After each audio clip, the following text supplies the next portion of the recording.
The GymCraic Podcast. I'm your host, Adrian Allen, and I'm delighted to finally have in front of me the three Ds, I call them: Dennis, Danny, and David Spring. And we're here in Tralee, and we're going to discuss all things Ironman. We've been wanting to do this with, Jesus, a couple of months since Copenhagen back in, what date was it? August, yeah. August, yeah. Was that 7 months, 8 months ago now at this stage? But look, we have a chance to do it now. So there's four of us here. So you gotta hopefully bear with us because we're going to do a lot of talking over each other, hopefully, and hopefully not. But we have quite a bit to get through. We want to have a bit of fun. We're going to fucking discuss a lot of things around. Again, I'll get the boys to introduce themselves in just a moment. Then we'll talk about motivation and mindset. I have questions for the boys that I want to ask them and their experiences around training, events, nutrition, everything that leads into a successful Ironman, including training together, trying to better each other. And, you know, they have plenty of experience between the three of them. The two boys, Dennis and Danny, have done one Ironman. And the man beside me has done 5 Ironmans and four fulls. 4 fulls and 5 half Ironmans. So there's plenty to talk about here. And again, we'll touch on Race Day, their event in Copenhagen that they all trained together for. We'll have some lessons learned and advice and some major F-ups that have happened along the way with their training journeys. And then at the very end, the boys have plenty of some great events coming up with charities that they want to speak about. And yeah, that will be something that we will finish off with. So to give you guys an idea of, you know, where you can maybe join in these guys to go training and everything else that goes with it. So first of all, boys, very welcome to the podcast. I suppose without further ado, I'm going to get you to introduce yourselves. I have 2 guys that have come back for their second appearance. And I do have David Spring, who I was thinking to myself when we go back to Ironmans, that this was the man that was the first man to do the Ironman that kind of got us thinking, I think. Tell you the truth, when I look back and I was in Australia or Thailand, that you were the mad fella doing these Ironmans, that I wouldn't have even dreamed about doing it. So give us a brief, well, not even a brief. Let us know who you are, what you do, and what it is that got you into doing Ironmans. David Springen is my name. My cousin, I suppose I started working with Mike Regan. My cousin, he was kind of into doing the triathlons, running, cycling. So he liked the sounds of it. I was only kind of all gym work really for the last couple of years before I got into it. I remember we were working up in Bantry in Cork and we were staying over the night and we said we'd go for a run. And a 5K run, and 3K into the run, I blew up. Couldn't finish. I was like, he's like, you're grand, we'll get going. You'll finish it. I was like, run on another 500 meters, get my second wind here. And not too bad. Blew up again then straight away. That was me done. Had to walk home. Got a bit of a bug for it then after that. I did only 2 Olympics. First one, got a flat wheel, never finished it. Second one, it was the middle of June actually, and it was 8 degrees. Came out of the water, freezing, wind warning. Triathlon still went ahead. And I never finished it basically because it was too cold. I pulled out. 2 in a row. 2 in a row. That's a good start to your triathlon career. Yeah. So I was very disappointed with myself. Went home. I wanted to punish myself. Picked a 70.3 Ironman in Poland. Booked that. And that was about 4 weeks away. And I'd never ran maybe more than 10K, I'd say. Go away. And tell me this, what's life like at the moment? What is it you do for work, family? Plumber. Family then, 3 kids, and a wife. Busy house. Go away, yeah. That's it. And that's the similarity that all you boys have, is that you all have partners and children and everything else that goes with it. And it's like trying to get the structure around training. That's a massive part of people probably don't realize that, you know, how do you fit it all in? And it's like, it must be difficult at times. It's tough, yeah, definitely. You're coming home, you're kind of nearly at work, you're thinking about, you need to finish early to get in your training. Then you get home, you need to keep the wife happy and keep the family, have some family time. You don't want to be rushing out the door again straight away. It's kind of tough going to fit it all in. It's only 12 or 15 hours of training a week that you guys are doing. Yeah. On top of probably 45 hours at work. Well, from what I've heard lately now, there isn't much work being done. It's more training at work. So, I don't know about that now. But so that is the first of the 3 Ds, which I'll move on to Dennis. So thank you very much. Dennis has been on the GymCraic podcast before. Great episode. Number 2 behind Danny. You've been demoted to number two. gone. Danny is a clear winner so far anyway when it comes to the views on the podcast. But Dennis, reintroduce yourself, and again, what is it that got you into triathlons? I'm Denis MC, and I suppose my background is, like I explained in the other podcast, came from more of a construction background, then pushed forward into coaching. So now run a business, Rise Coaching Method. And how did I get into where I am now? I suppose the background is I would play football for a lot of time, and then as well with that, just moving fast forward that into bodybuilding, and here I am then into triathlons. But the story behind the triathlons is I actually moved house. So I was living out in the countryside with my parents, moved into town, bought a house in town, and lo and behold, the fella beside me to my left, Danny, knocked down and was talking about going for a run. And fast forward now, about 2.5 years, 3 years, we've done numerous events, running events, triathlon events, swimming events, and here we are talking this podcast. Yeah, it's again, the work that you have done, and I always like what I see of Dennis, and even what I've seen with the last couple of weeks. You talk about the hybrid athlete, and you are definitely a true testament to that. Like, you're not a small man. Like, true triathletes are probably running around that 70, 75 kg, maximum 80, but like, you're a big strong boy. Make me blush. You are, and I'm telling you this, I thought, like, when I see him running, I was like, we all know the boys are getting worried. Like, we're gonna get into it, but the boys know who's coming. You can sense Spring's wheel is spinning behind you, but Dennis Mac's legs are coming for you when it comes to that run. But no, it's incredible to see what you have been doing.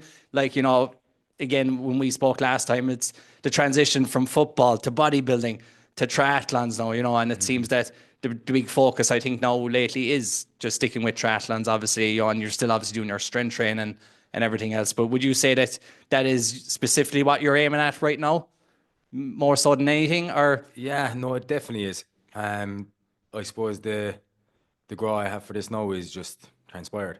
Yeah. Obviously there was a bit of high rocks there in the off season that is good to do for me. Like, I have the type of personality, like, if I stick at something for too long, my mind will just shift. So for me to be able to just go off, do high rocks for a couple of weeks, just to change up the dynamics of what I do, then I know the motivation is going to be there to build for more, let's say, the likes of triathlons and stuff like that. Yeah. So it just allows me then to focus. If I book an event, I'm all in for that. Yeah, and that's again, I suppose mix it up as one thing, but you boys have, like, it's great to see the work that the three of you have been doing together with the last couple of years now, I'm sure, and you've all done different events, and you have your Ironman, you can go 70.3, you have marathons, you have shorter distance stuff, whatever it is you do, the three of you are always chasing each other. So Dennis, thanks very much. Next up is the man himself. Welcome back. Yeah, Adrian, how have you been getting on, my friend? not too bad now. Yeah, how's your training going? What's been happening? Do you want to reintroduce yourself? Should I say, if people haven't listened to you already? Yeah. I'm Danny O'Sullivan, and I was on Agents podcast recently. So, introduce myself again. I'm a very average triathlete. He's average now. Yeah, trying to catch the two boys next to me.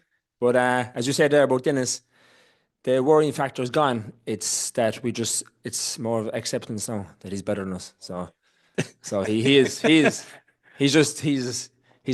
better than me in all three sports now. So in the last podcast, I said that I beat him. I was happy to beat him in Copenhagen, and I'm never again going to beat him. Yeah. What is it that got you to do Ironmans? So basically, after full distance Ironmans, now let's talk about. Like, as I said, so we're not going to broad it out too much and talk about other things. It's like we are specifically going to stick with, like, full distance Ironmans for today, just so that it can be, because otherwise we can go off on tangents way too far. But yeah, full distance Ironman. So as I said, like, we were doing the half marathons, 5Ks, 10Ks, but we've another neighbour up in our state, Padraig Kelly, who's probably one of the best triathletes around the place, like he is, and he just said, you should try. He said, you have good endurance running, like. He said, you should try the longer distance stuff. So then I said to Dennis, I said, we'll give it a go, like. And here we are now, 3 years later, addicted to it. Out this morning again, or who was out this morning? Yeah, the three of us The were. three boys are out this morning. Again, it's middle of But, March. like there's a saying. Like, I think I seen something on Instagram. Like it's like if in 30 years' time, if someone said to you, in 30 years' time, if someone said, "Would you like to go back to now and be as fit as you are and healthy?" You cut your two hands off.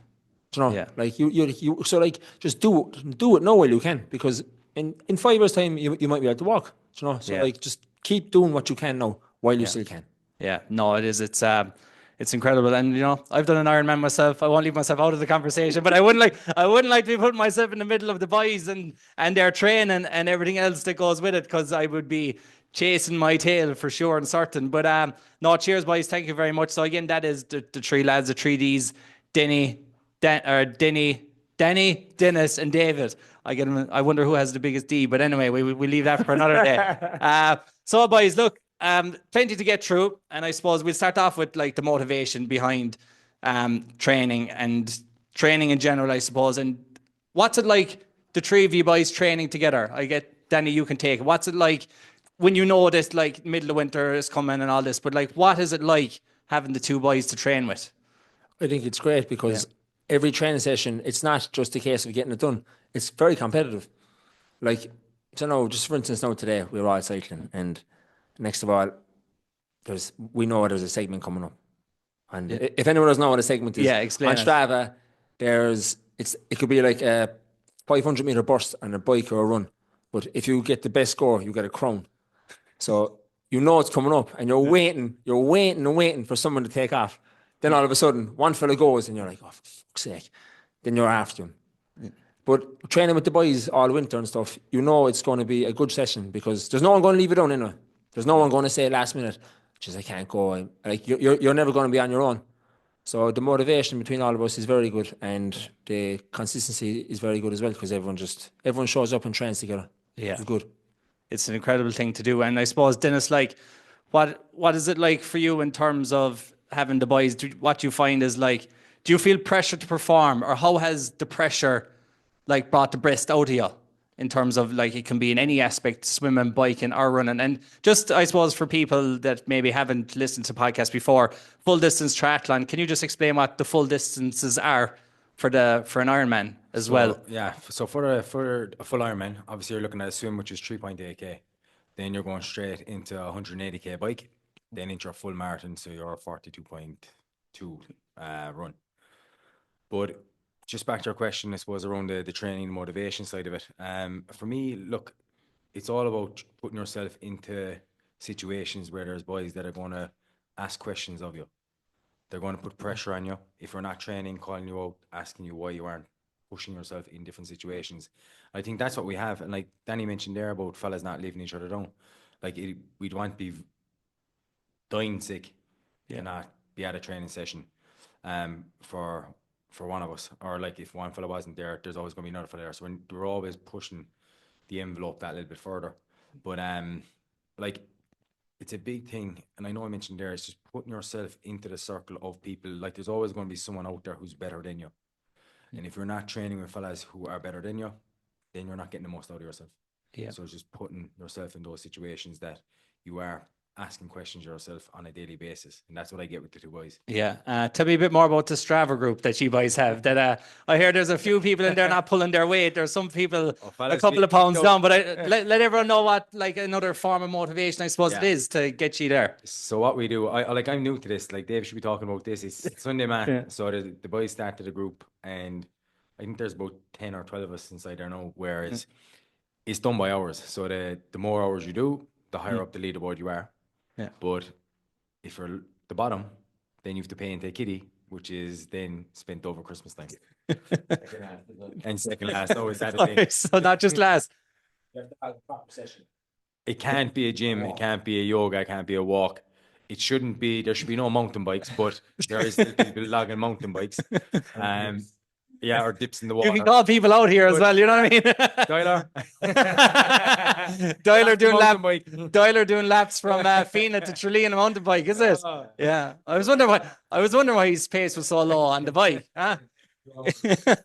But yeah, you have things like that, which, it can be good, but it can also be detrimental as well. We just need to be careful with the training load that we have, and the volume that we do, because like, you just don't want to be last. Yeah. That's the thing. And that's the drive as well. I know it is. I suppose you have someone that's come into the group and they're like, oh shit, I'm like now in a group with these guys that have been doing it with the last couple of years, and I need to like not be last to pay the fine into the kitty. And it can, of course, but it's great to have that group of people that you do have, not just the three of you together. Obviously, there's a lot more that could be here as well. But it's definitely a motivation factor to keep the training up.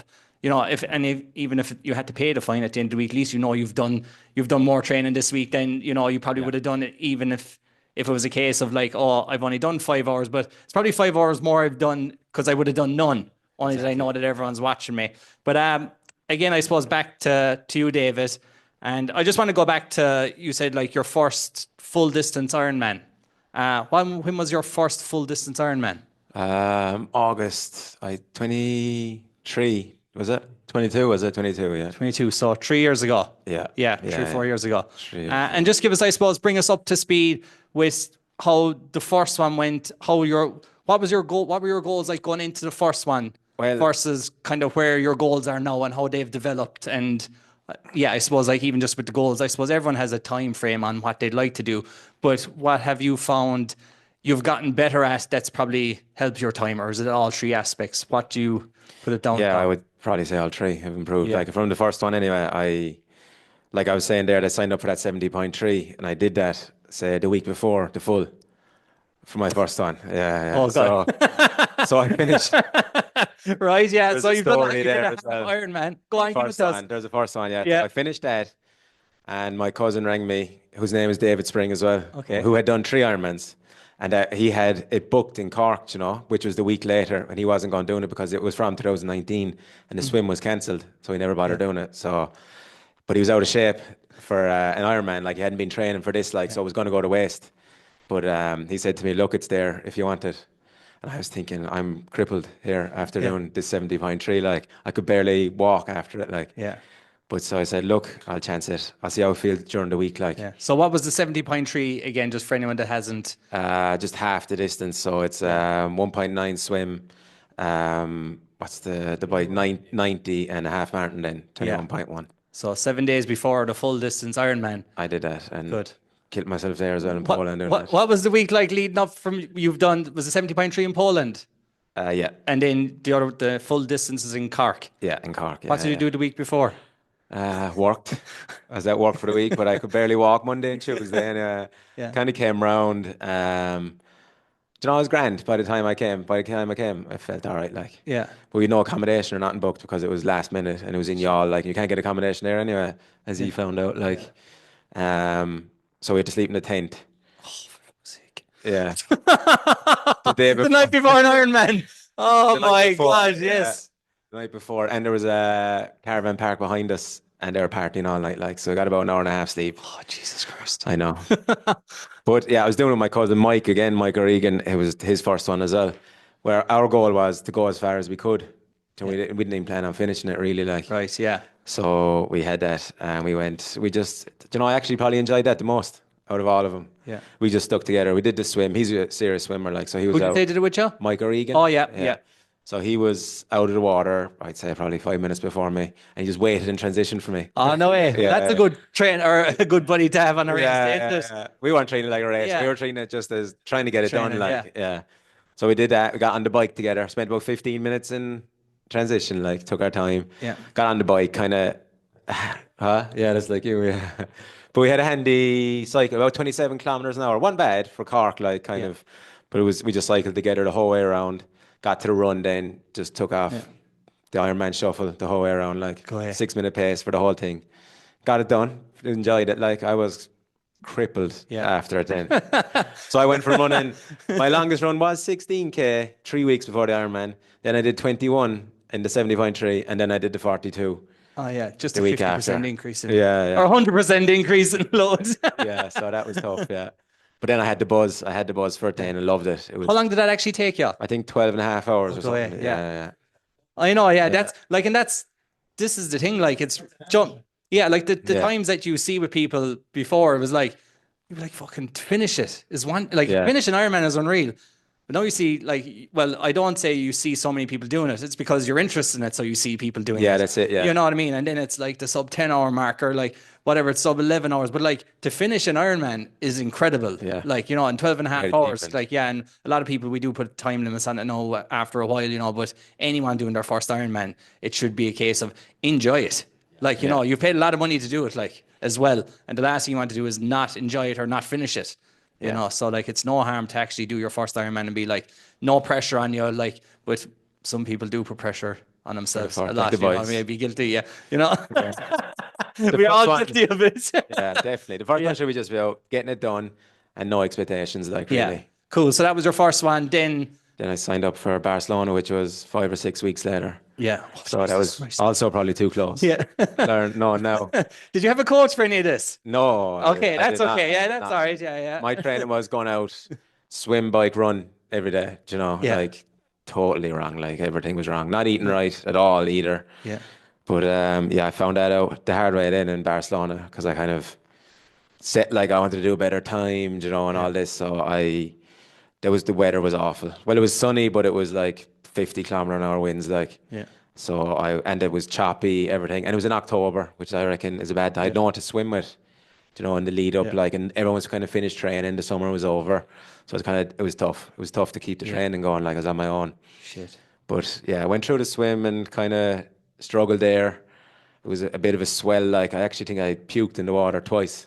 Yeah, and then before getting out, I actually lied on my back about 100 yards out from the coast because I was like, I'm going to faint here. Like if I try to get up and walk, like. It's bad, like, you know, and you see you now, like I see you now, and like, I've never heard any of this. And I'm like, you know, I put pressure on myself that I like, you know, I should never swim on my back during it. No, I didn't swim on my back. Or you just lay on your back. Yeah, trying to get my head right. There's nothing to say you can't do it. Like, you know, and plenty of people have, but you're like, you put this thing in your, like, for me, like, I hadn't swam at all, and it was like, oh no, I can't stop. Like, you just like, but you can, like, you know, you can turn around with the wetsuit to keep you up. So yeah, definitely. Came out of there anyway, out of the water barely, and then I kind of wanted to try and average. I think I wanted to average like 32 or something on the bike. kilometers an hour. Yeah, that was my plan. Like, but sure, got into it then, and it's like Barcelona's 45 straight that way, 45 back, 45. You know, so you're 45 kilometers straight into a gale force wind, like, and I was still trying to keep it up at 32, like, so blew up. Did that, and you were going 46 on the way back. You know, handy, like, but the legs were gone, and gone from the bike. Got into the marathon, took off at 5-minute pace, I'd say. Lasted 3 kilometers. Cool. And then had to walk. Then I kind of talked myself around. I was like, I'll run 800, walk 200. And I did that for a while. And then I got a bit of a burst for about 15K. And then I was back to my 800, 200 the whole way home. Shit. Yeah. And I suppose, like, from what you know now, what was it that, what would be the one thing you would change, or that would have made your life a lot easier on that day? What do you think let you down? Well, training, 100%. Yeah, training there. Even the swim straight away, I hadn't enough. I'd say if I maybe did in the last month, maybe 1 or 2 swims before it, like, you know, I caught up big time. Everything, really. You definitely learning the hard way, so. Yeah, you need training partners, I think. Yeah, because you were by yourself, I suppose. I was by myself for that. That was the thing. There was, I think I only ever see the end result of you doing them on Facebook. Probably at the time. I was like, man, what the fuck is he up to? And that was it. I probably didn't realize how close together all those were at the time, because it's not something I would have been doing. But I was like, you know, I remember this fella. He was fucking crazy a couple of years earlier. We don't have to get on that road either. There's 2 Dannys. We'll avoid that. There's 2 David Springs as well. But like, no, it's like, it's an incredible thing to like, how, like, that you were doing that. And I was like, man, now it's like, what's like, if he can do it, anyone can do it. Well, if he can do it, it was like, what is it that he's doing that, like, you know, made him go down that road? So that was your second one, and then your third one, before Copenhagen, then was obviously Italy, I think. Italy. Italy did it. Then had a bit. I got that was the first time I got a program. Yeah. Then my pro coach, and that was good. It was structured, like, you know, it definitely helped. Took like 2.5 hours off my Ironman, I think. So. What you do, Italy? 10:33 or something. 10:30. Yeah. So you were chasing. I was chasing 10. My cousin actually, David Spring as well. He had a sub 10 as well. Like he had, what did he have? 9:57 or something as well. Oh, nice. I often got that rubbed in my face. That's it. Like, and when you hear these things, like, oh well, it's something to aim for. Yeah. No, fair play. So, boys, like, you know, three of you kids and everything. Dennis, what I want to ask you is like, how do you balance training? For anyone listening, how do they, like, what does a kind of a training routine look like for you guys so that you can have time with the kids as well? Because a lot of people say it's a limiting factor that I can't do it because I have kids. And you guys, you've two and two. Yeah. So I suppose the biggest thing for me, coming from a coaching standpoint, people will use time as an excuse more often than not. Look, it can be a justifiable excuse at times, but I'll always say it. And look, the number one thing that allows us to do the training for me is obviously having structure inside and work, but my partner as well does take the brunt of everything with the kids and stuff. But for me, like that, I decided to train first thing in the morning or my lunchtime. There is certain days then that we will train in the evening, but that just needs to get done. But definitely like that, you need structure throughout your day, like that. When it comes down to food, what we do, like your food, it's like pieces of puzzle. So sleep is a priority, rest recovery is a priority. Not that we get much of it now, but the likes of your hydration, all these, your food are very, very structured in what we do. Yeah. And I suppose the underlying thing, like I said, is just having, let's say, a routine throughout your day. yeah, like set times. Do you all get to, are most of your sessions done in the morning, or is it like the bulk of it done the weekend? Or how do you kind of structure, how do you get your training? Because obviously you train separately as well, I presume, with your jobs. Yeah, the weekend. But like we're training 7 days a week now. Yeah. So I think we have three double days throughout the week. 9 sessions. 9 sessions throughout the week, plus gym then on top of it. So Yeah. 9, 10, 11 sessions for me Yeah. throughout the week. So I was trying to structure all those in across it. I think it was nearly 12. Was it over 12 hours this week? 12 hours. And I suppose when it comes down to that, then, like, you know, you are trying to balance this around the family aspect. You come from training. Do you set time with the kids that you're like, hey, this is non-negotiable time, so that like you can work your training around it? Or how is it you would plan it? I do. And there's one in the weekend where I say to the lads, if it's one morning, I'm not leaving early. Yeah. It's just time I spend with Cove or Jackson during the morning. So, well, that's my excuse that I don't want to get up too early for the boys. Then he'd be up at fucking. So I would. Danny freak. But I do definitely, like, there's a Tuesday morning where I won't start work till 11 o'clock. And then the childminder takes the kids. So I have the morning with them then, and then it's most evenings then where I can. Yeah, no, it's I suppose, and this is it. Like, yeah, we're people will find every excuse in the sun not to do. Like, I'm not saying that everyone needs to do an Ironman, but it's possible still when you have kids. Like, you know, but I think, and what I see is like definitely you guys together, you're all in the same boat, and you all know like when the work can be done, it can be done, and when it can't be done, we just got to go out and do it ourselves. So it is. But Danny, I suppose on to you again. You seem to be like the man that's the banter anyway in the group as well. He loves to stir the pot a bit. So I want to find out a bit of things like with the training, and obviously when you're all out and you're pushing, you said segments last time. What's it like for a run session? Let's start with swimming. So we're out swimming. Who's coming first, second, and third here? So the swimming is Dennis. You can take the microphone. It's you, Danny. No, This is an open conversation now. So we're gonna find out about. I know. Yeah. But Your last race. yeah, Dennis is the best. He's the best swimmer. And since the complex closed, I'm only training the Brandon now, which is only 1,000. I do 1,000 meters. That's it. Oh, But boys. the boys go to Banna and they do like Dennis yesterday did 3K. Yeah, in Banna swimming pool. 3K. Sure, that's not even 20 meters, is it? Is it? So like, And I have a 50-meter pool outside my back, and I'd be delighted if I did a K and a half. Shit. like Yeah. I only started swimming properly last year. Like, and the boys are streets ahead of me swimming. They are, and they always have been, and they always will be as well. Like, Oh. yeah, what? I'm serious. I did because I went in first.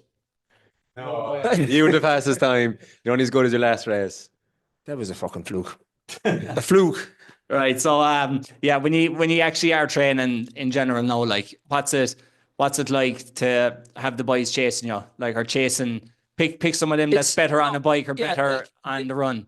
the train, as I said, it's competitive. It's a healthy. It's like being, it's a good relation. It's like being married to your wife. Or it's a good relationship. Like, it's healthy, because like there's like, you're not going to sit back and have no session we do is a shit session, if you know what I mean. Yeah. And I'm not saying that in a cringe way. Like, it's not. Yeah. Because like, no matter who if you're running with Dave or Dennis or anyone, it's always a good session. Like, there's no one going to say, look, we're passing the house, or no, we just pop in and go home. Yeah. They say it's good banter as well. Like, it's always, especially with Darren Healy. Yeah. He's great cracking the bike, like. And like that, and you're out in this weather. Like, again, today I was going to text you this morning and say, lads, if you're not out on the bike today, there's something wrong. But like the lad said, it's like 55-kilometer winds blowing you backwards. You know what I mean? Even though the weather looks good. That's it. So Like this country is so unreliable weather. Like, yeah. Today it was like, if you were looking out your window this morning, it was beautiful. Yeah. But if you were cycling in the Castlereagh Road today, it wasn't beautiful. It was, where were we cycling? Up the Arford Road and out Banna. It was torture. Yeah. It was torture, like. And it's even when you go back to Phoenix to go for your swims. I know obviously you've lost the pool, but you're having to go to Banna or Ballybunion. We went into Phoenix last Monday, myself, Spring and Dyler and Coleman, and we lasted 16 seconds inside it. It looked, we got out of the van. Fuck, it looks beautiful. Got into the water. I was in there for 16 seconds. I think Dyler was there for 2 minutes, is it?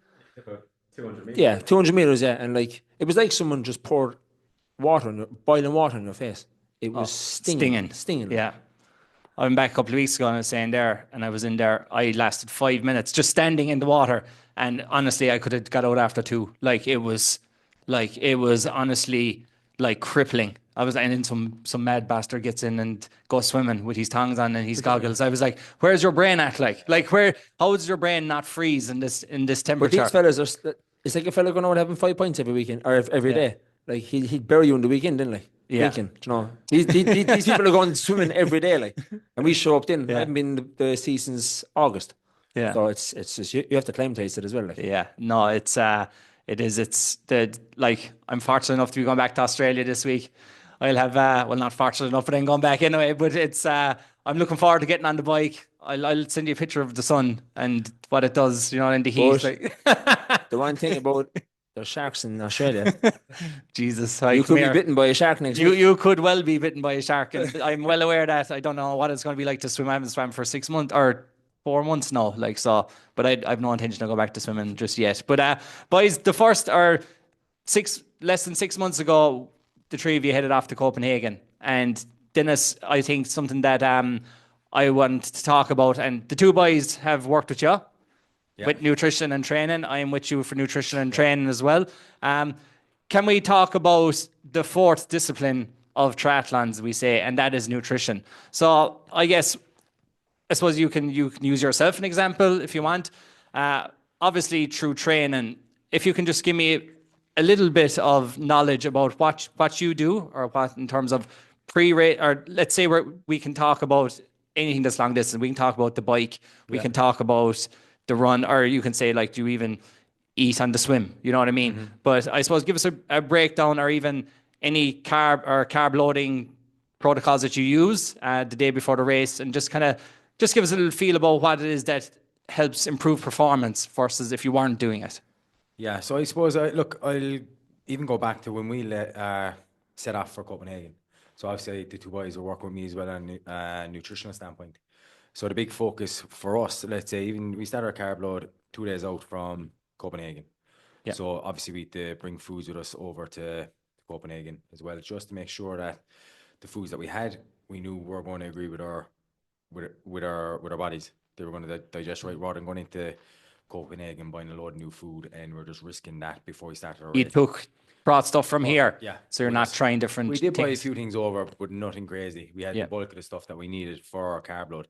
So I'm not going to go into numbers and stuff like that, but even more. Can you give us the numbers just for carb loading? So for me, myself, I was taking on 12 grams per kg body weight leading into, but what I did, on the one day, I just can't stomach that. So I split it over 2 days.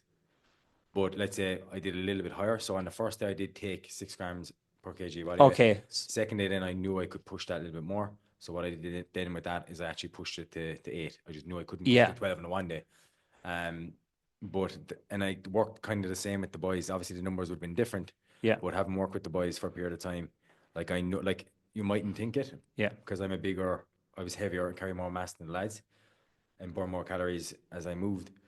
But they're actually taking more carbohydrates and calories in total than me, Yeah. because my body just wasn't able to digest Yeah. the same amounts. So say if you're going off 6 grams of carbohydrates per kg of body weight, let's just say 80 kg, Yeah. 6 eighths, 480 grams of carbohydrates 2 days before. Yeah. And then you went to 8 grams per kg. Body weight, yeah. So 8 eighths, 64, 640 grams. Yeah. Yeah. So that leading into it. Then obviously then we had our leading into the race, the morning of the race. So for me, I know you had a question on there, what would be the go-to, let's say, breakfast for me. Yeah. Like a story behind it with me with oats. I used to have oats every morning when I used to do bodybuilding, and it just turned me off it. So, but still, before every race, I don't have them now, but before every race, I actually have a bowl of oats. So it just fuels me up. I know it's going to set me up nicely for the race, and it works well with me. Yeah. But I suppose another strategy we use, and we used it today, well, I used it today anyway, is form of an eat back. So what I do, and I work with my clients as well. So what I will do when I track today is I'll track the calories that I've burned, and you can work these in different percentages then as well, depending on what way the client is looking at in terms of are they in a weight loss phase, etc. But for me, I'm in a phase where I want to maintain what I have. So I'll have 100% eat back on what I burned throughout the cycling session today, just for a recovery standpoint and for performance. And would you be eating that back on the bike, or most of it? So No. what I take on the bike, then what I'd look at is then I'd minus that from what I've burnt. Yeah. And then I'd have that food then on top of my training day calories, then to ensure that I'm staying in a positive, I suppose, structure with my food. So I'm not, let's say my recovery standpoint is going to be on point. Yeah. To an extent, obviously, like that, we're never going to be fully recovered. Yeah. That brings back to, I actually realized that when I tried to do a carb loading before, like for an event before, I went 10 to 12 grams per kg. This is all practice. Yeah, exactly. It's not on the day of the. Because you do, because you need to practice it before. Like no one can try and take on 800 grams of carbs. Like I'm 85 kg most, like when I raced, but like even to use 10 grams per kg at 85, that's 850. I was like, this is just way too much food. Like, even though that's the recommendation, it's still like, if you're not used to doing it, it's nearly like it's more detrimental to you going into the race 2 days later after taking on 800 grams of carbs and being like, I'm absolutely bloated here. Like, so it is, I think, cutting it back to 6 or 8 to suit if you're a bigger lad. Like if you're someone that's 70 kg and they're taking on 10 grams per kg, they're taking on 700. So even you being at 85 kg or whatever, going lower on grams per kg or of grams of carbs, you're still taking on the same amount, but you're obviously a bigger dude, and the guys are getting on more carbohydrates to suit their body weight. So it does kind of go off body weight and preference, I suppose. Yeah, it does, and it's no individual. Like when you look at nutrition or training, it's all individualized. There's not a certain thing that suits me is going to suit Danny or suit David. Yeah. So like from working with the lads and knowing what way their body responds to different things, like Dave barely eats on the bike is carb drinks and gels. Yeah. Whereas I like to eat food on the bike. Yeah. So I'm taking in good solid food. Yeah. I'm able to push through it then as well. So I know then when I lead into the run, I'll just be taking gels. Yeah. So everyone has different, I suppose, strategies as well on what they do. But it's knowing, for me as a coach, it's knowing the individual that you're coaching in front of you. Yeah. Would you try and take on more carbohydrates on the bike so that you would have less to try and, like, obviously, so that you fuel for the run? So you're not eating, like, say, if you were aiming for 90 grams, 70 to 90 grams per hour on the bike, would you be trying to eat less on the run? Or would you still try to stick with it? I know last year I was taking on board, I think it was about 65 grams per hour, which was fairly low for my body weight. Yeah. So this year, now I'm actually pushing it to, I think I'm to about 90 per hour now on the bike. But I think we're moving at faster paces. Yeah. So we're burning more carbohydrates as we go. Yeah. So I think like that is knowing your body. Like for me on the run, I will take on 40 gram gel every 6K. Yeah. As I built it. And I tried that there lately in a 50K run.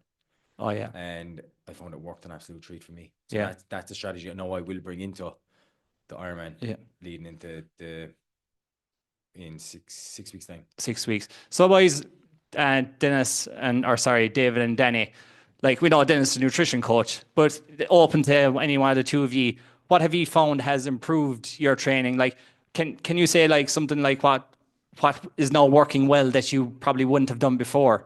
Whether that's been on the bike, like, you know, coming from Dennis knows what carbohydrates are. Dennis knows grams per hour and everything else. How much have you learned, like in this last year alone? Probably is it just been in the last year, or No, well, I was with Dennis during COVID, right? That's why I started off training with him.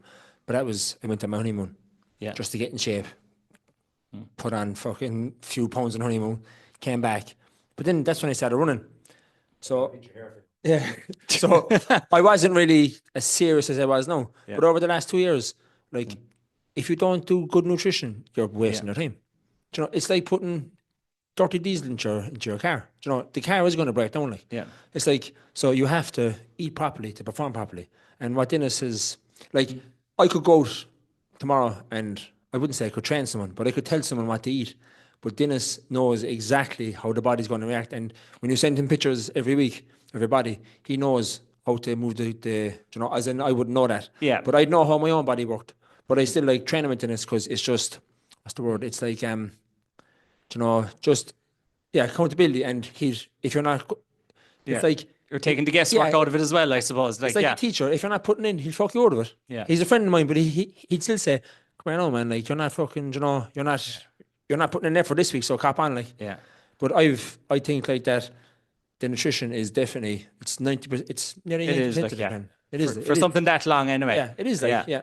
And for you, what have you found? Obviously, you said you've bonked, like, you know, you had no nutrition sense whatsoever. When was it did you realize that something's got to change nutrition wise? Was it you just kept hearing from people saying you got to be eating more, you got to be getting more carbohydrates, or where was it like the penny drop being like, I need to sort this out? Yeah, I suppose like race wise anyway, just keeping hydrated because I've got cramps from in running. I've bonked, I've done everything, not getting enough carbs in. But with doing Dennis, like doing with Team Rise there now, that was for training anyway, definitely. Yeah. I was able to train more, definitely. I was able to train day after day. I felt better. I wasn't as tired. Yeah. I was doing the same amount of training the year before, but I was wrecked the whole time, you know. Yeah. At work, I was wrecked, everything. Once I got nutrition right then, I was able to train the next day. I felt better at work. It didn't affect work, whereas I reckon it did when I wasn't eating right. Yeah, I suppose, and that is the thing about having not just race nutrition, it's training nutrition, it's everyday nutrition, because that will be the energy levels. Like, how do I feel after my session? How do I feel the next day? How am I going to recover? And people like, obviously anyone doing an Ironman should have a better idea of it. No, but there's still people like they're like you've just said it a while ago, like, you know, only a couple of years ago it was, you know, no clue. And 2 years of it, I'd say. 2 years of no clue. Like. And it's still trial and error. Like, you know, races can go well and races don't go well for everyone. You know, I did a marathon recently and like I fucked this, you know what I mean? So you do have things that will be like trial and error. It doesn't go always, you can say, oh, here are the numbers, but you've got to practice it. So do you have something you want to add? About as well, not sticking to the plan. Not food wise. No, but remember there 2 years ago. So Dennis used to have his office in his house. So I was off work one Thursday, ran past his house, and he texted me. He said, it wasn't part of the plan. He said, what are you doing, like? So, I was off work, so I was bored. I went for like a 10K run. But that night, we went to the Camaraderie swimming. Remember that? We were about, we were out in the water. I got a cramp. My two calves cramped up. I thought I was going to die. I thought I was going to drown in the water. And I got out of the water, and Dennis said, no, stick to the plan. It is vitally important to stick to the plan. The three of you will cut back to Copenhagen. So the race is starting. Like we've had did we talk about in the last podcast? We didn't, no, because we were saving it for something like this. We did, so we only talked about the coaching. I spoke to Danny about it, obviously, and this is open to all of you now as well, and he can banter on between the three of you here. But going into that, what I suppose, like, I think to myself, if I was in that group of three, I'd be like, shit, someone's coming. But you get in, you get there to start to do the event. What are the goals, short and sweet of it? Like, Danny, what are you looking for here in Copenhagen? In Copenhagen, I was looking for about sub 11. Like, I was telling the boys, obviously 12 and a half. You know, like, I wasn't going to tell them what I was going for. But like, I as I said in the last podcast, I never realized my swim was going to be as good on my bike. But I thought my run was going to be better. But I always knew that Dave was going to beat me. I always knew that. Yeah. And I just thought that I'd have to... me and Dennis be neck and neck. But I'm going to get this in before Dave gets it. Hang on. I know what he's coming from. Yeah. No. So, Nice. When I crossed the line, the finish line, in Copenhagen, David was standing there. And you were like, come on, let's get out of here. Dennis is going to be another hour. He said, Dennis will definitely be another hour. He said, we'll go away. There was like a portaloo kind of toilet or a shower. He goes, we'll go away and shower and we'll wait for him. So we just sat down and got a slice of pizza. Next of all, Dennis turns the corner. I said, Dennis, listen to this. I said, spring reckons you're going to be another hour. But I forgot to say that in the last podcast. But that is the truth. Yeah. That is the truth. Spring again, bad form. Oh, he'd be another hour. You don't believe that, Dennis. And what was the question again? What was your goal? I had the goal. Well, I had the goal of what were you thinking? Yeah, with the boys. Sub 10 was my goal anyway, and I was more worried about Danny than Dennis, to be honest. At the time, now I'm not even going to try and compete with Dennis. The way he's going, he's absolutely lifting at the moment. But that was it. I was thinking my swimming was in a bad place at Copenhagen. I was forgot how to swim pretty much. I lost, I'd say 7 or 8 minutes on my Ironman the year before, like in the water, and the swim was easier, the weather, and everything. But so I knew that I was going to have to make up serious time on the bike. So that was it. I came out of the water, paddy last, and I remember going in with was the blue hats, I think, was our goal pace. I think it was 110 or something, it wasn't even that big goal, we pink was it? We wanted the ones ahead though. Yeah, so we ended up going in with the pinks, and then there was the blues behind us, and I was swimming away, and I was in the middle of all the pinks, and then all of a sudden I seen 1 or 2 blue hats fucking passing me. I was like, oh Jesus! And then there was hundreds of blue hats passing me, and there was another color came up then as well. I was like, I'm fucked here. I was getting back. Got out of the water anyway. I was fine. It was just a slow swim. Got out, and there was Dennis around transition then with a towel. I think he was looking for the showers or something. He was in no rush out of there anyway. It was like it wasn't even a race. I got on the bike then, I suppose, and I got onto the bike. You were still out before me though, weren't you? And pedal up, I was talking to you or something. You were like, go on, go, catch him. Pass him. So I was on the pedals as hard as I could for 60k, I'd say. Look, 60, I think. Was it 90? After a full lap? I think it was 60. It was 60, yeah. I was looking for that tri suit, eventually found him anyway and gave him an old tap in the back.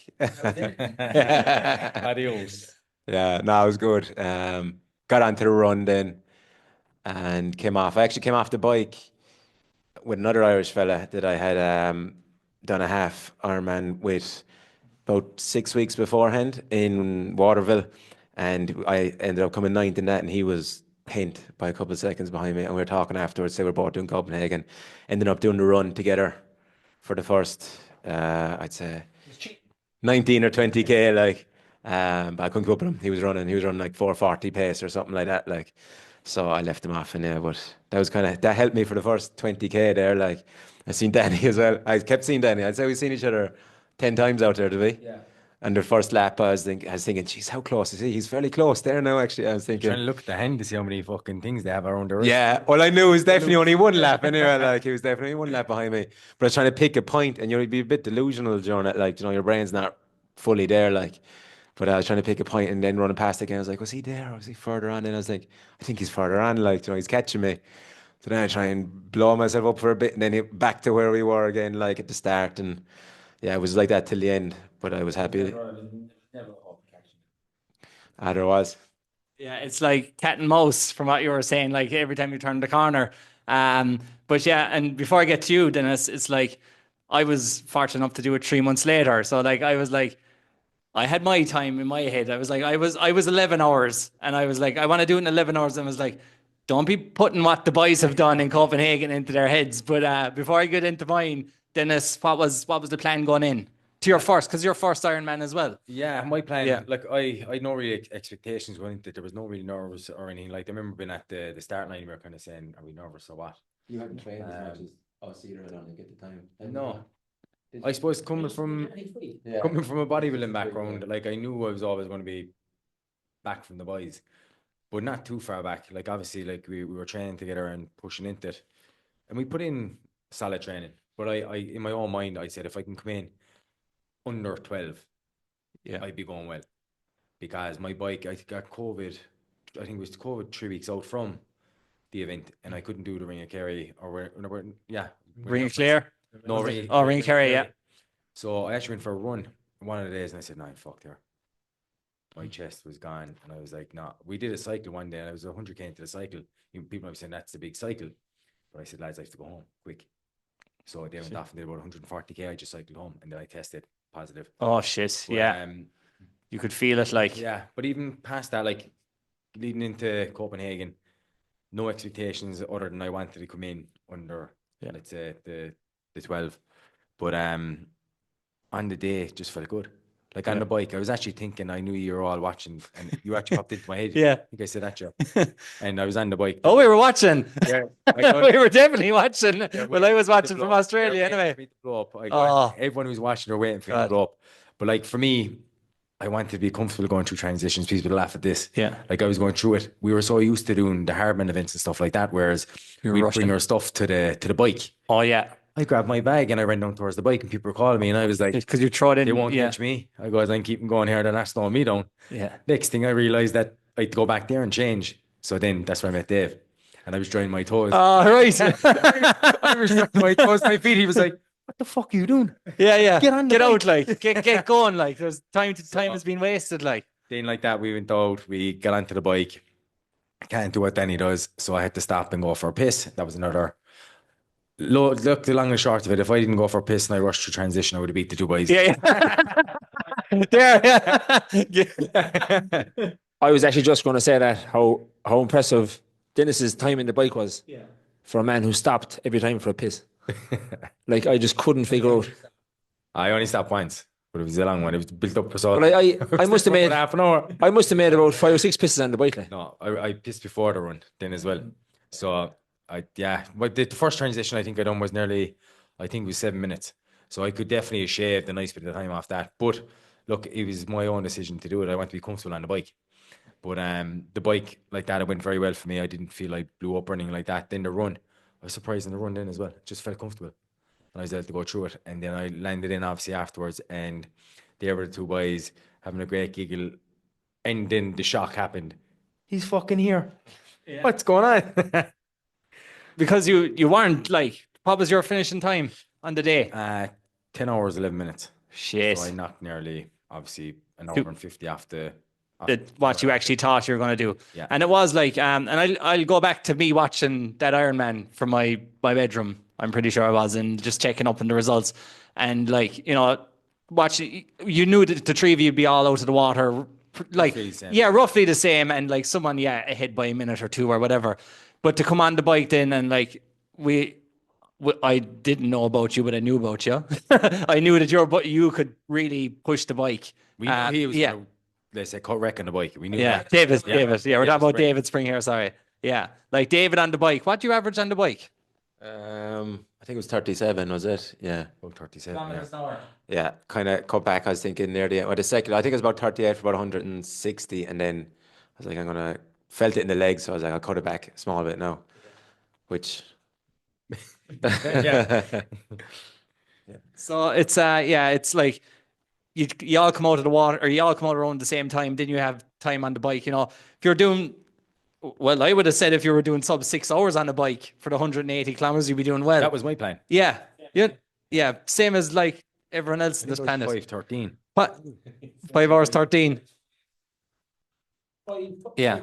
So like it's amazing that this is the thing, how much like during training, when you are training for these, like, it's not as if you do 180 kilometers too often, but the three of you perform really well on the bike. You know what I mean? As well. Obviously, like I think David Springs, your pace on the bike, is it your favorite discipline?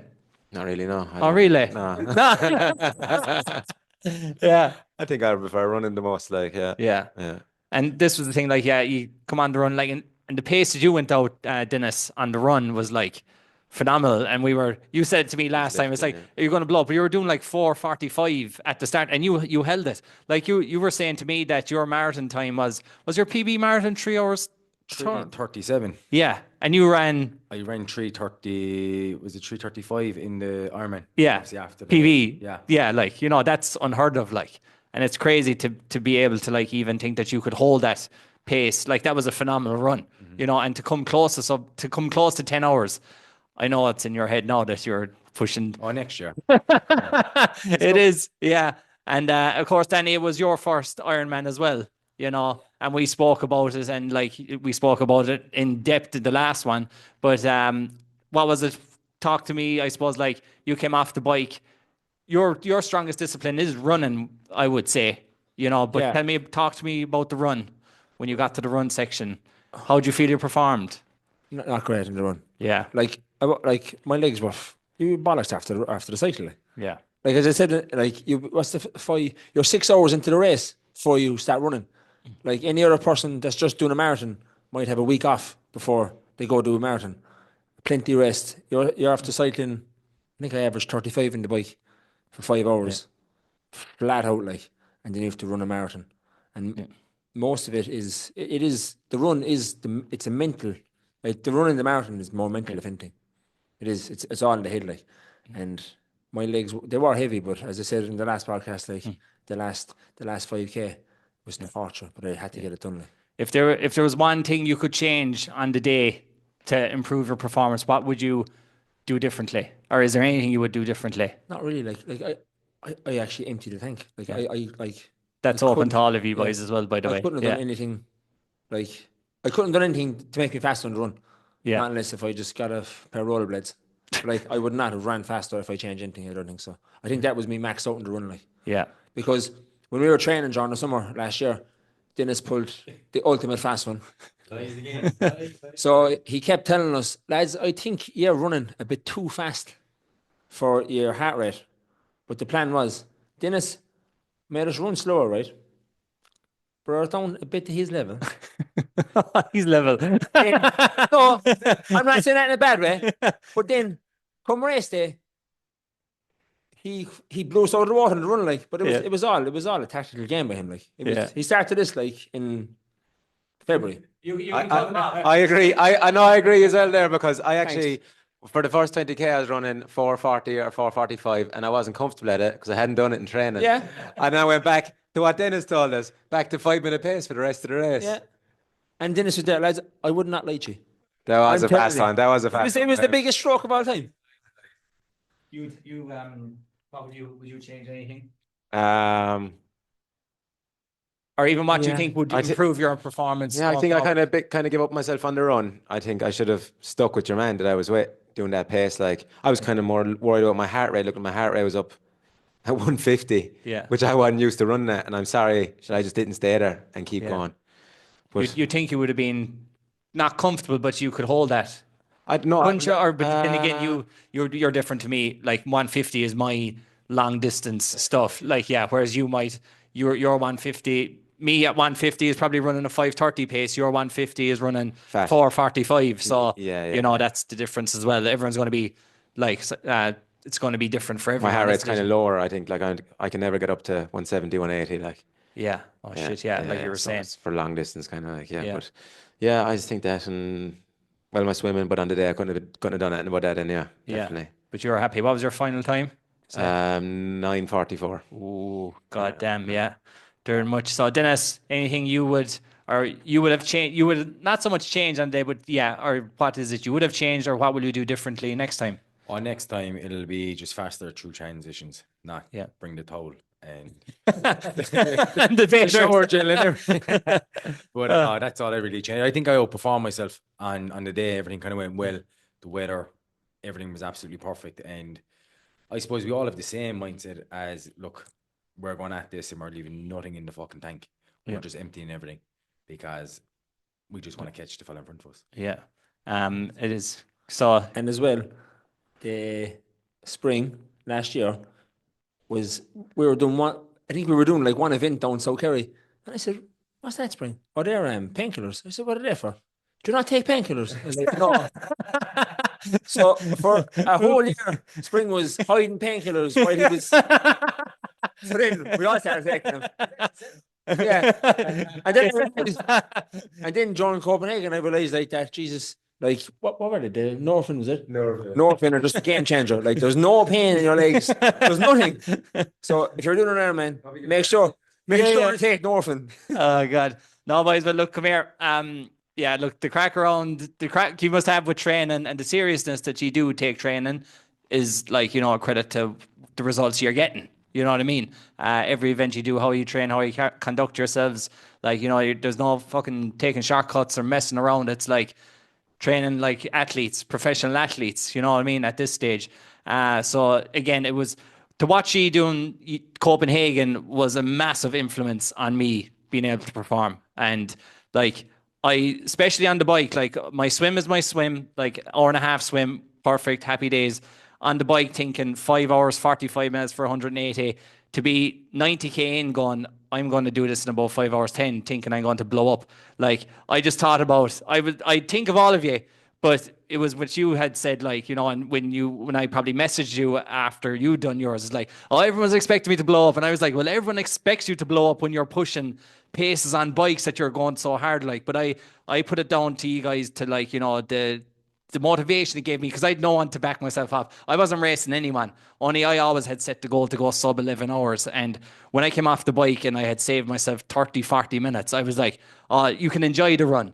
You know what I mean? That was the part, like, and I did enjoy the run. Like, my run took me just under 4 hours, but it got me in at 10 hours 50. And a lot of that would have been down to knowing that you guys can push it and get away with it at times. I'm not saying you get away with all the time, but the nutrition side of it dialed in, the training dialed in, and then on race day, you decide to put the foot down and like trust yourself. And that definitely played a massive impact on my result.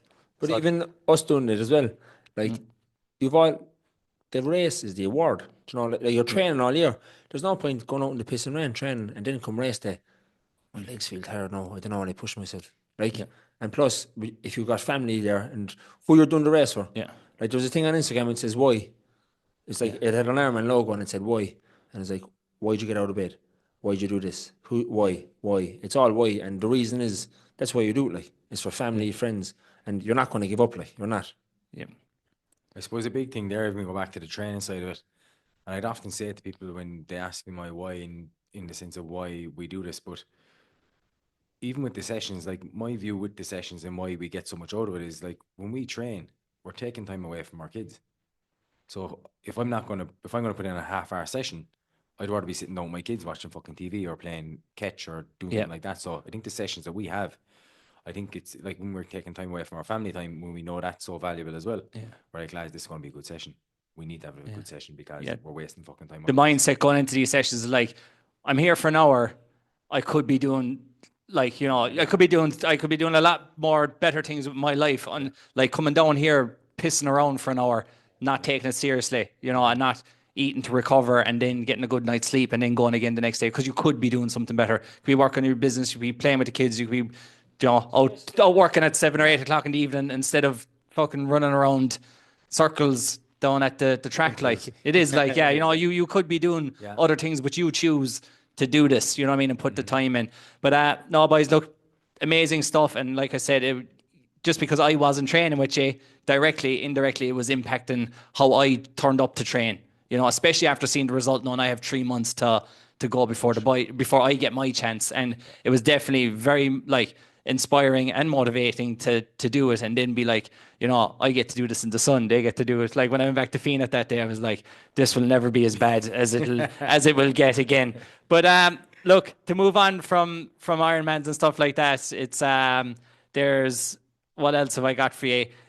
Obviously, I suppose just give me what's coming next for you guys before we get into what you're going to do for the charities and stuff. What events are coming up?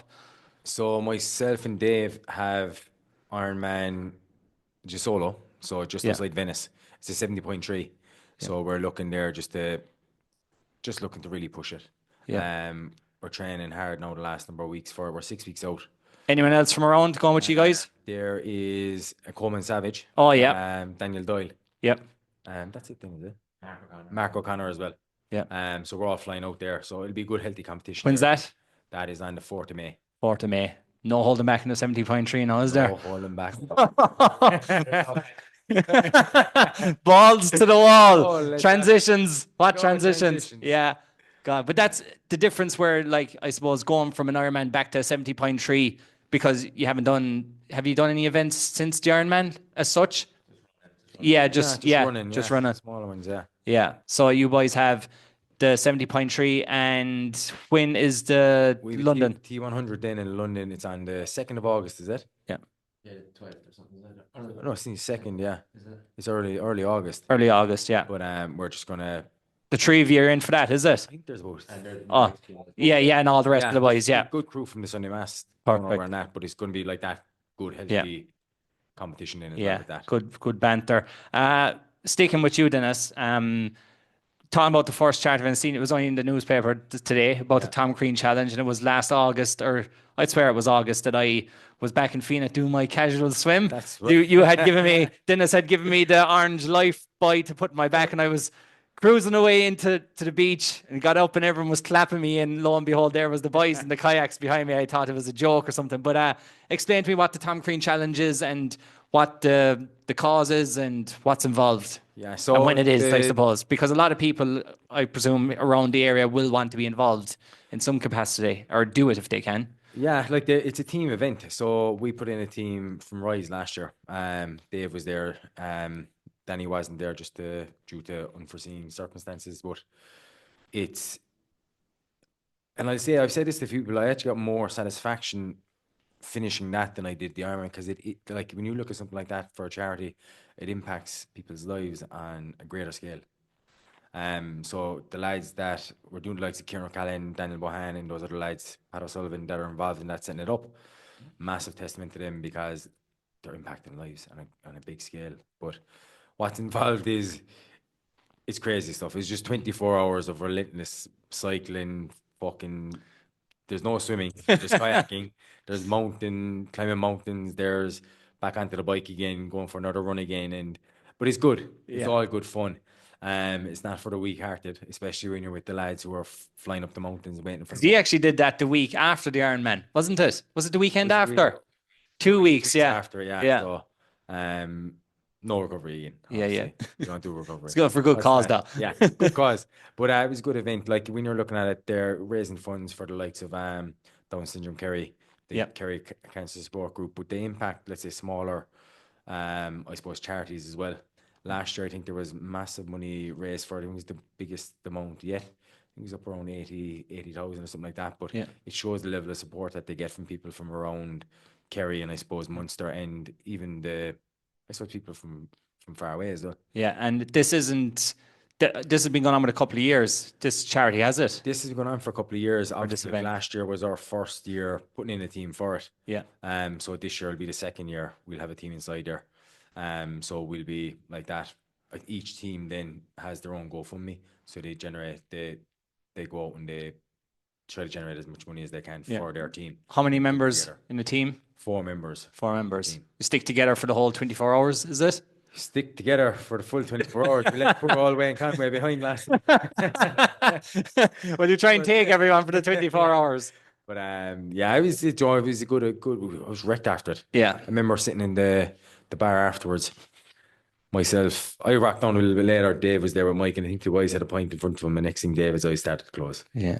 Falling asleep on top of the 24 hours is no joke. Yeah. What are you doing with the pints? Yeah, you don't realize what it does to you, like physically and emotionally. Like you mightn't be like pushing as hard as you would be in other events, but time on your feet is time on your feet. It doesn't matter if you were. We were well fueled for that. Like we were flying around the place. Yeah. There's people dropping off. Well, they weren't really dropping off; they're just lagging behind. Yeah. But like we'd everything kind of nailed from the get go in terms of nutrition, in terms of everything. Yeah. Leading into it. And this is something that everyone should be looking into, not just turn up and go, oh, this is a 24-hour event and we should, it won't be any, like everyone can do it. The risk of injury is so high, regardless if your nutrition or anything isn't on point. So why not, let's say, get that on point, reduce the risk of injury, and then recover, and everything else. So when is that? That's on in, I'm not sure the exact date, but it's on in August again. And is it open to people, for anyone to put a team in? Or was it invite kind of? No, I actually think it's capped now. I think it's nearly full. All right, yeah. But I'm not too sure. I'm sure if people reached out to the organisers, they would let them know. Perfect. Cool. That's brilliant. So that's one thing. And then, of course, Danny, when we spoke last time, there's obviously, everything you've been through and you want to do something positive with what has happened to you. And do you want to explain to us what it is, you and the boys and whoever else is involved? What is the name? What is the charity involved? And when is it going to be? And everything people need to know to get on board. Okay. So you can look into the camera there now, because that's going to be, we'll do something with that clip. So basically on the 13th of June for 3 days, we're going cycling from Cork to Donegal. It's a 640k cycle. You going north? We're going starting south to north. Okay. So we're going to cycle for 3 days from Cork to Nina is the first. Stay in Nina overnight. Then we're going to go from Nina to Inniskinry, wherever that is. Where's the cut? Inniskinry, yeah. And then we're going there up to Donegal. But we're basically just trying to raise as much money as we can for the Kerry Hospice, because not unless you've been inside those doors, you do not know how important they need the money. They need, is it 9 new beds or is it 15 beds they're building? There is 15 beds. I think they're building 5. Yeah, sorry. But they need money to build more beds. And if people are listening to it, just please, there's going to be a link at the bottom of this podcast.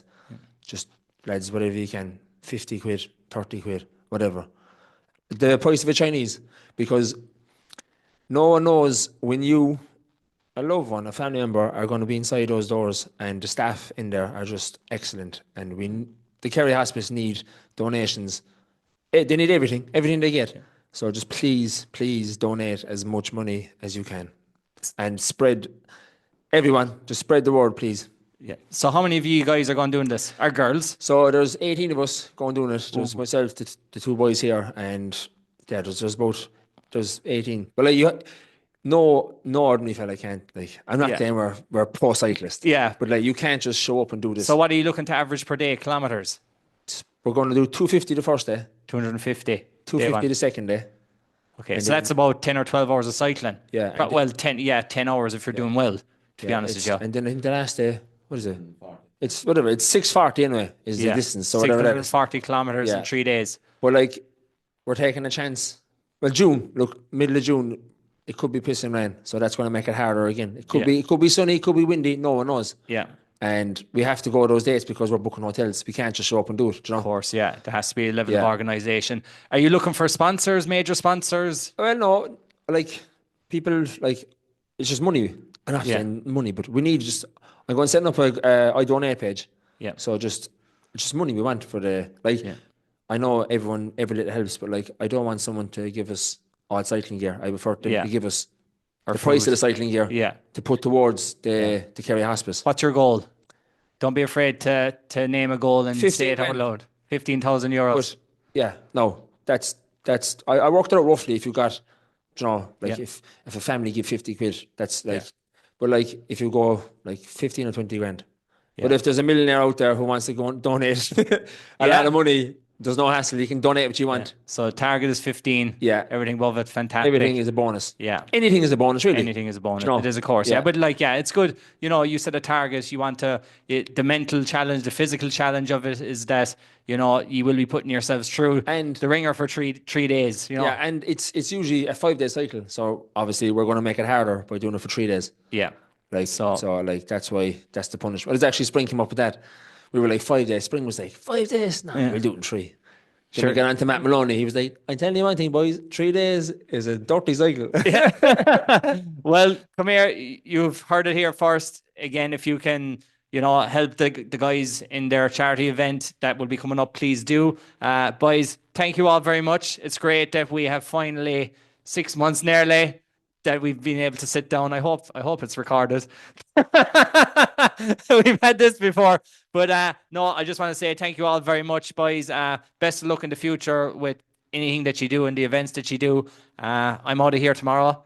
Thank you all for the last 8 weeks, 10 weeks of intervals and whatnot and runs when I've been when I want to do it, and you've been great. And Dennis, thank you very much for helping me with the gym and their nutrition and keeping an eye on me and keeping me accountable. But before we get into the too deep and meaningfuls, boys, I just want to say thank you all very much. And Thanks, Adrian. again, anyone that's listened to the podcast, please, reach out to the boys. They're all on Instagram. You have Mr. Spring Plumbing and Electrical. Give yourself a little plug there. Go on. Mechanical Limited. For any of your plumbing needs. Yes, there you go. Yeah, and you can find Dennis. Dennis, go on, give it one. Coach Dennis Mack or Team Rise Coach Admitted for anything you need in terms of nutrition and training. Yeah. Go on, Danny. And last word for Danny. HSE Porter. Just on before we go, actually, the last thing is thank you very much for the time you've given me on the podcast that you spoke so openly and honest about.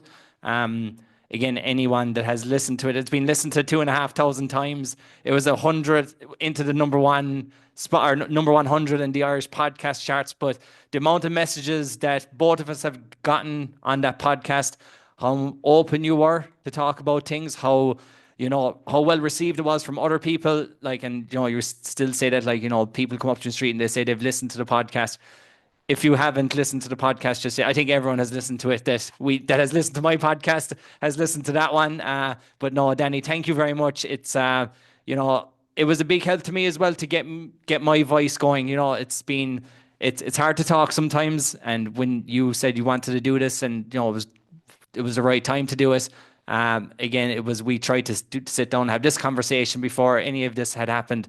But I just want to say thank you very much as well for your time, and man, keep up the good work. Thanks, Adrian, and thanks for having me as well. As I said, I like talking about everything because it's good to talk, and I always like talking about Alison because she is always going to be in my life forever. With my kids.